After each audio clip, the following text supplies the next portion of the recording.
La coopération bélino-nigériane, on va en parler ce matin dans votre émission Instanté. Mesdames et messieurs, bonjour et bienvenue dans cette émission, le 4e numéro pour le compte de cette semaine. Le président Patrice Talon était donc au Nigeria pour rencontrer son homologue, le président Buhari. Le but de cette visite est de trouver une solution face à la crise de la contrebande du riz. Ilyas Adeleke, quel est votre avis par rapport à cette démarche du chef de l'État béninois?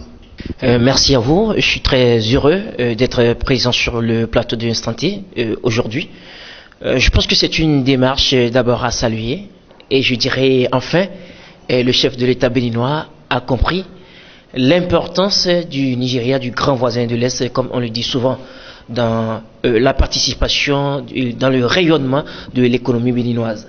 Parce que vous savez, le Nigeria, c'est une grande puissance économique en Afrique et on ne peut pas être à côté. Je dirais que le Bénin a été béni parce que si Dieu a su implanter le Bénin à côté du Nigeria, je pense que c'est pour quelque chose et on ne peut pas être tout proche du Nigeria. Je dis, ce n'est même plus question de voisinage, c'est-à-dire c'est comme si le Bénin était dans le Nigeria, c'est comme si on était un État du Nigeria, donc on ne peut pas ne pas collaborer avec le Nigeria. Je salue des pieds et des mains cette démarche du chef de l'État qui est une démarche salutaire, qui est une démarche responsable. Ilyas Adeleke, le Bénin profite-t-il réellement aujourd'hui du Nigeria, ce pays voisin, en tant que puissance économique? Quand on regarde réellement les derniers classements du Bénin sur le plan économique, je crois que non. Je crois que non, parce que le Nigeria a beaucoup à donner au Bénin. Et aujourd'hui, c'est vrai que ce n'est pas le chef de l'État, le président Patrice Talon, qui est forcément la cause de cela. Mais c'est depuis des lustres que les chefs d'État n'ont pas su profiter réellement du Nigeria. Et je crois qu'aujourd'hui, avec cette volonté manifeste du président Patrice Talon, et à son retour, il sera jeté les jalons d'une collaboration efficiente et efficace, et désormais le Bénin pourra réellement tirer profit du Nigeria.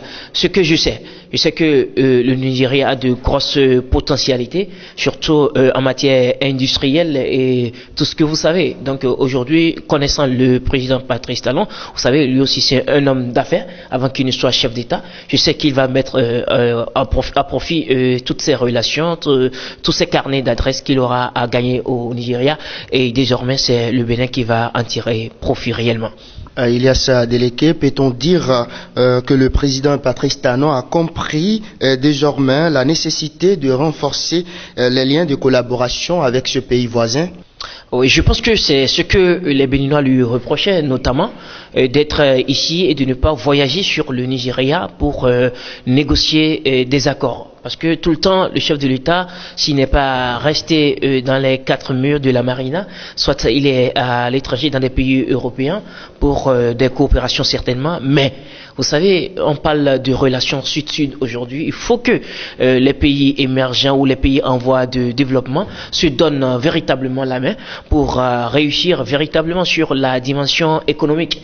Je pense que le chef de l'État, après maintes réflexions, a compris aujourd'hui la nécessité d'aller vers le Nigeria, de pouvoir lui ratifier large, parce que honnêtement, le Nigeria, si vous allez au Nigeria, vous verrez, le Nigeria, c'est, je dirais même la première puissance en Afrique aujourd'hui en matière d'économie. Après, certes, l'Afrique du Sud qui est là, l'Égypte et les pays maghrébins qui émergent notamment sur le plan économique, mais le Nigeria n'est pas à négliger. Et c'est pas pour rien que la première fortune d'Afrique se trouve au Nigeria. Donc ça veut dire qu'au Nigeria, il y a de grosses affaires qui se font. Et aujourd'hui, le Bénin doit pouvoir s'arrimer en quelque sorte avec le Nigeria pour pouvoir jeter les bases d'un développement économique assez solide. Voilà, mesdames et messieurs, ce sera donc tout pour votre émission Instanté de ce jeudi. À demain vendredi pour le dernier numéro de cette semaine. Bonne journée à vous.